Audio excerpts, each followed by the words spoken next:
সুখের সময় নয়, দুঃখের সময় যে মানুষটা তোমার পাশে থাকে সেই মানুষটাই হয় তোমার প্রিয়জন। রান্না বসিয়ে দিয়েছি গরুর মাংস। আজকে শুক্রবার একটু ছেলেকে ভালো রান্না করে দিতে হয়। সবসময় বলে ছেলে শুক্রবার হলে আমাকে পোলাও রান্না করে দিবে। যেহেতু ছেলে বলছে, ছেলে মেয়ের জন্য তো সব এত কষ্ট এত দুঃখ রান্না করে দিতেই হয়। তো এইখানে রান্না করতেছি, উপর থেকে টিপটিপে বৃষ্টি হচ্ছে, বৃষ্টি মধ্যে রান্না করতেছি। চতুর সাইডে সবুজ গাছগাছালি, ভালোই লাগতেছে আমার কাছে। বৃষ্টি হলে কি হবে, কিন্তু আমার কাছে রান্না করতে ভালোই লাগতেছে।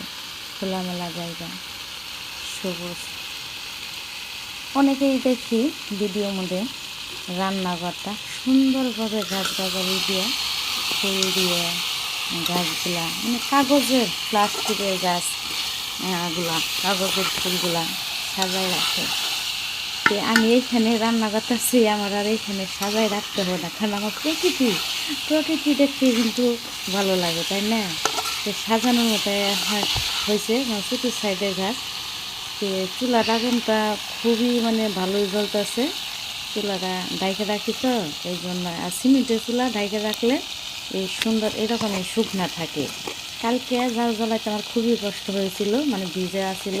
আজকাল এত কষ্ট হয় নাই, যে রান্না করতেই আছে।